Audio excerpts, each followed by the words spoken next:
Hey there. Hi, Karina. Okay, another live stream today.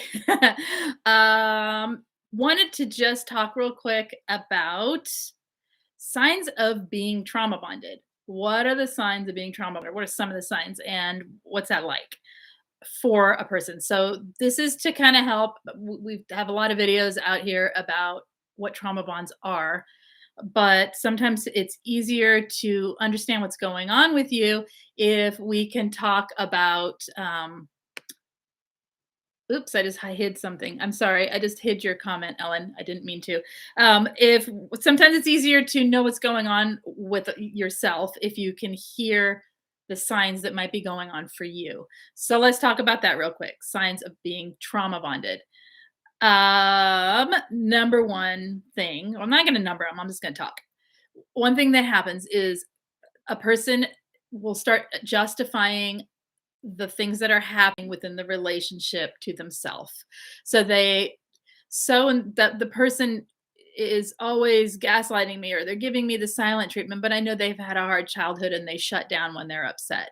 Justifying the behaviors, justifying the actions that the person is doing that cause you any um that cause you to feel like you're walking on eggshells, or like you're the one at fault, or like some, so another thing is a fear of leaving the situation, a fear of leaving the person. That fear can look like so many things, but the difference is, from a normal fear of leaving any relationship, is that you know that that relationship's not good for you. So you're in something that you know is not healthy for you, is not a person that is giving you um a healthy, positive relationship, right? You know that you can see all the things they're doing, all the ways they manipulate, or a lot of them, or some of them even. And you have seen the repeated patterns that they do in their life. Maybe they're even cheating on you, or all kinds of things that narcissists do, right? But you're afraid to leave. You're afraid to leave, and that can look different for everyone. Maybe it's your fear of being alone. It's a fear of never finding anyone else, fear of it being your fault, and you won't be able to be good to anyone anyway. Like, there's all kinds of reasons, but that fear that holds you there is irrational, in a sense of it doesn't match with knowing that that isn't good for you. Does that make sense? So that cognitive dissonance is what we're talking about there, and the fear of leaving because of it, or while also having it. So another thing, you don't know your needs anymore in a relationship, or you hide them. So you can't express to your partner your needs in the relationship, or you hide them, or you don't even know what they are anymore because we'll get to another point here that explains why. Okay, but I can remember knowing that I needed, like, the simplest things in a relationship, and being absolutely terrified to speak them out loud. Um, yeah. And hiding it, and not saying anything about what I needed, and not and still, it's hard now to talk about what I need in a relationship without this fear and this need to hide that. And it's not because I'm in an unhealthy one, it's because it's been programmed into me through unhealthy ones. Does that make sense? So, and again, as always, when we're talking about signs of anything, and we're making lists like this, it's not having one or two of these things once in a while. It's that this is what goes on regularly, and having multiple of these signs happen for you, right? Okay. Um, you lose all your needs and put theirs first. Big red flag. Yeah. Okay. Thank you, Ellen. You don't let others know about what's going on in the relationship. You're making excuses, or you're covering up the issues that you're having in the relationship, and the things that are happening with you. A little bit different than justifying it. You're actually just, so in other words, when we see someone, like, say we see them with new supply, and we go, why is that new supply happy? I was never happy like that. Well, that person is potentially either in the love bombing phase still, or if, say, it's years down the line, and you go, well, he made it work with her, or she made it work with him, or he made it work with him, or she made it work with her, whatever your combo is, right? That narcissist made it work with that other person. Look, 2 years later, that person still looks happy. Well, that person could be doing just this, which is covering up how they're really feeling and what's really going on in the relationship and putting on the happy face for the public, posting it all that because what they're trying to do is maintain the love bombing that's coming toward them and they're walking on eggshells. We don't know what's going on in the relationship with someone else when we see it and when we've done it too. We've covered it up in many places, okay? Often, not all of us. Refiner, yeah, it makes sense. Trying to break the programming and move on after having moved up and in a healthy relationship. It takes a long time. It does. It does. Um, 2 live streams at one day. I just happened to be sitting here. Why not? The camera was hooked up. I thought, let's get one on here too. Okay. Another sign that you might be trauma bonded in the relationship that you are in is you feel close even though they cause all of this pain. Even though there is this cycle going on, even though they're gaslighting you, even though all of it, you feel close. It's cognitive dissonance. You're in a state of cognitive dissonance. Your heart is in love and feels this love for this person that you know is not good for you in your head, right? That's a big old sign that something's going on and you are trauma bonded. Um, Another thing is you are so here's this goes back to why we hide things and what like you are so used to managing that relationship, so walking on eggshells, um, keeping the peace, making sure that, fawning, doing all the things that we do in order to make things okay. The other person isn't putting in anything toward the relationship. It's all future faking if they are, and they're not really investing anything in the form of being accountable, taking accountability, being actively involved in creating and co-creating a good relationship because that's what it takes to have a healthy one. They're not doing any of that. It's all you. And that's a sign something's way off. And if you're doing that, plus you can't leave them knowing you're doing that, there is probably some trauma bonding going on. All right. You uh you think and feel they're the only one for you. You're never going to find anyone else. You've even maybe been told no one will ever love you the way I do. To which I say, I certainly hope not. Right? I mean, in reality, but um, you think and feel they're the only one who can give you what you need because that's what you're being taught. You're being groomed to believe, and it's also what trauma bonds are all about. Right? So that's a sign that hi, love and peace, and Jack and Rhonda. Um, that's a sign that you're trauma bonded. Okay. Another sign here. I have one more. I'm doing a really short live stream today. I have somebody arriving here soon, so I just thought I'd come on and do this because people keep asking, "How do I know? What is this? What is this trauma bond thing?" I hear what it is, but what does it mean to me? So if you guys have other signs, put them in the chat, please, and I will read them out loud. Other signs that you might like, what you might feel when you're trauma bonded. Another thing that can happen when you are trauma bonded um, and a sign that you are is that you are in denial of all of it. It's another piece of the cognitive dissonance. Um, is it really that bad? It's that amnesia that comes over, right? When we can't remember what happened. It's what gaslighting causes. It, the denial to yourself and to others that this is even happening in a bad way, that the bad things are happening. Um, and it may not just be out and out straight up denial, but it could be really subtle things where you, again, justify as a form of denial, right? Um, so you like the thumbnails. Thank you. Snappy. um, yeah. Anybody have anything else? Those are the few things I had wrote down real quick. I'll think here while I'm sitting here for other things, other signs of being trauma bonded. People, let's see. What about having major trauma and getting out and then meeting another manipulator? The guilt you feel after going quiet. That is, I would have to figure out how that is specific to trauma bonding. But what you say there about guilt is you have guilt in the relationship that you're at fault when you've done nothing.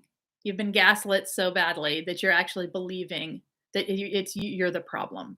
You're at fault. You caused all the issues. You're the one doing the bad things. That it's um, that's a sign you're trauma bonded when you can't see the truth of it. All right. Um,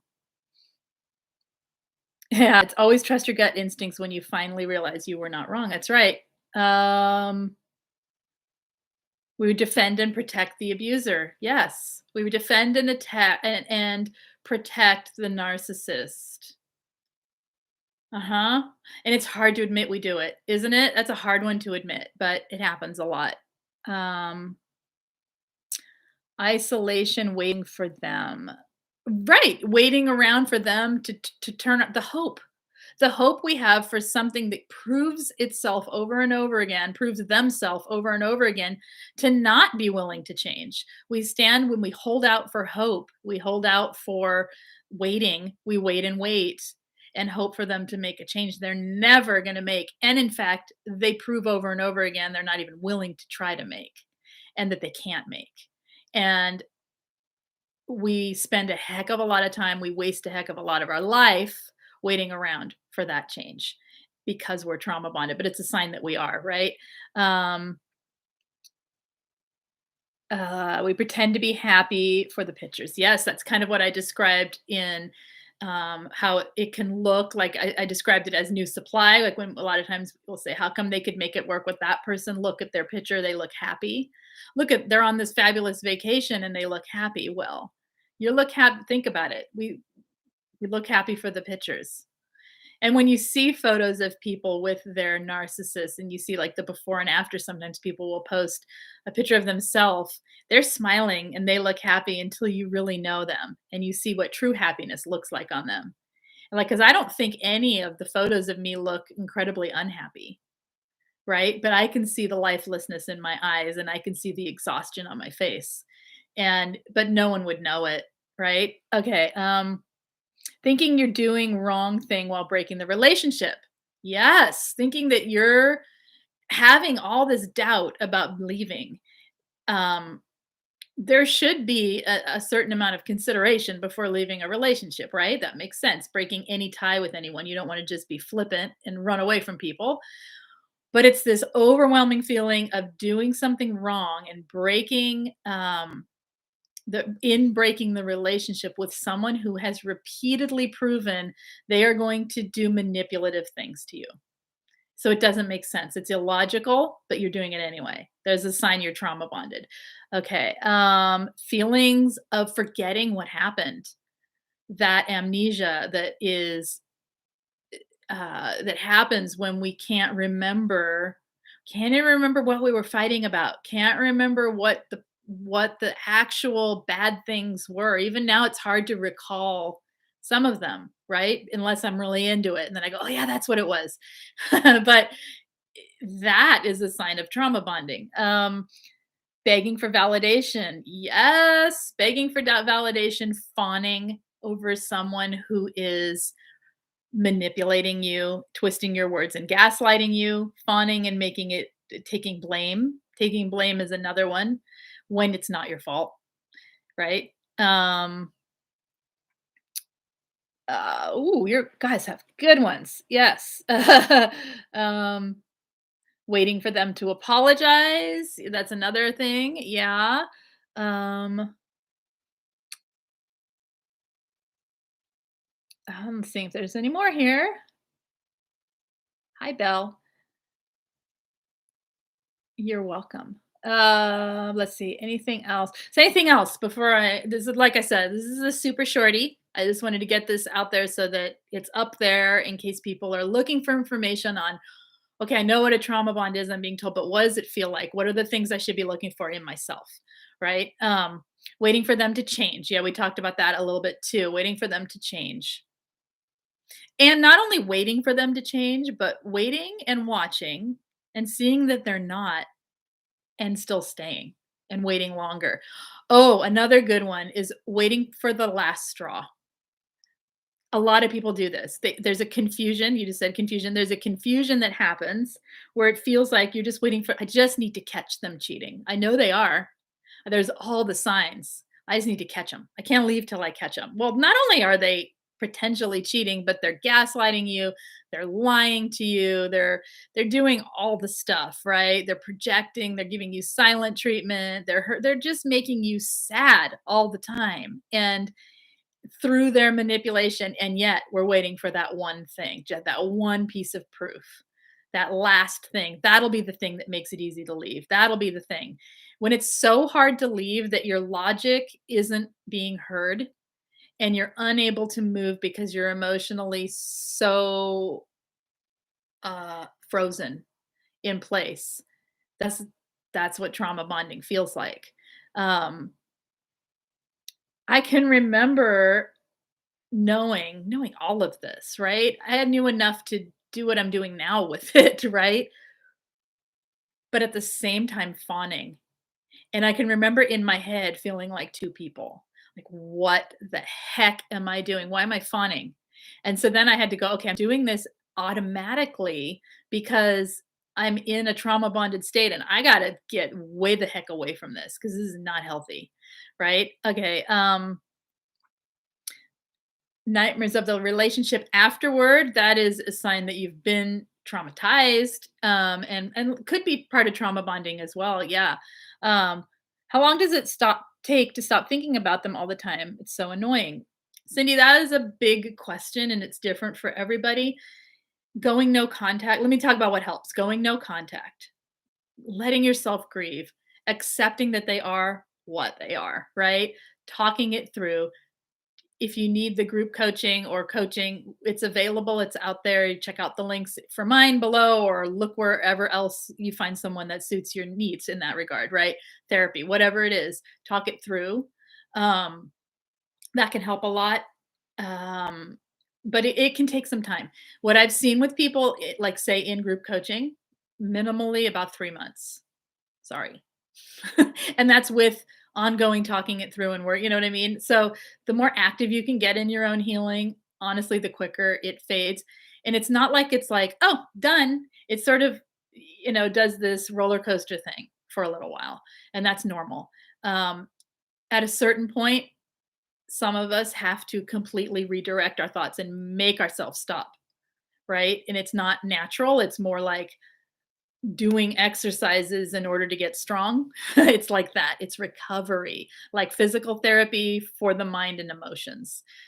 Sometimes it is physical, right? To get it to move it through. So that's the long short answer. Okay. Let's see. Anything else? I'm gonna have to go in like 1 minute here because there is someone arriving, which means dogs barking and the whole household being upturned for what the next event here.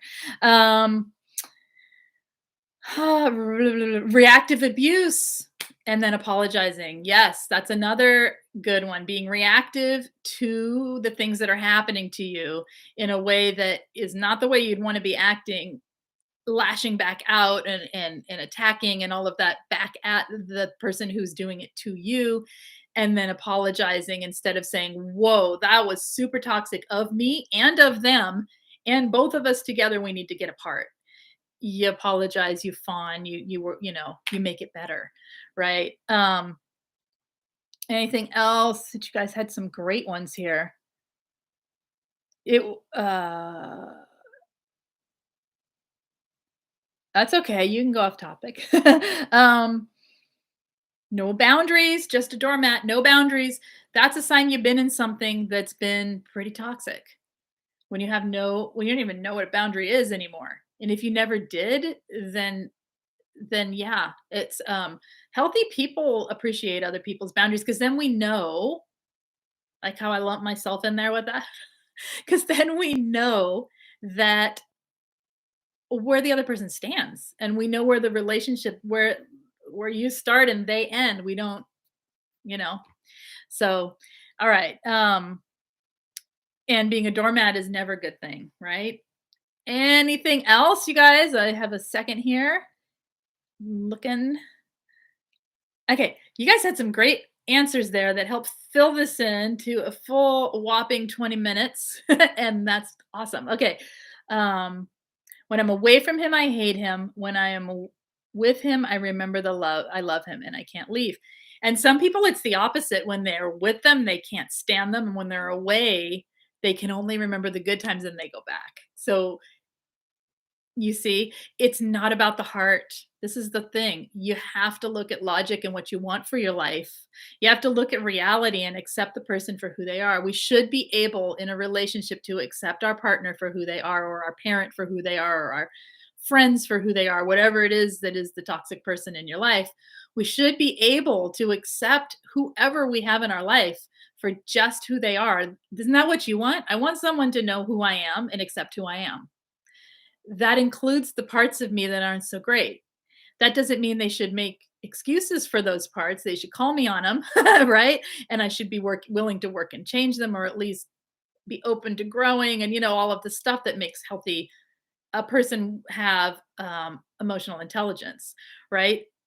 But we should minimally be able to accept who they are. We can't do that. We're more trauma bonded. We cannot accept that they are the way they are, because we always say, oh, here's another good one I'll leave you with. When we say, I can't understand how they could be that way. I can't understand how someone could have no empathy. I can't, but you stay anyway. For me, at being this far away from it, if I were to think, I can't understand how that person is the way they are, that would actually, you see how I'm doing this? It would repulse me. It would repel me at this point in time, because there's no trauma bonds to that person right now. If I know what it's like to be in it though. You feel the feeling of, I can't understand how they'd be that way. How could they treat me that way? How could they treat anybody that way? And yet you stay. Not because you're stupid, not because something's wrong with you, and not because it's your fault. You stay because you're trauma bonded. And go back and watch other videos about trauma bonding to see why that happens in the brain and all of that. I don't have enough time to explain it here, but we can do it again later and explain it again later if needed. Okay.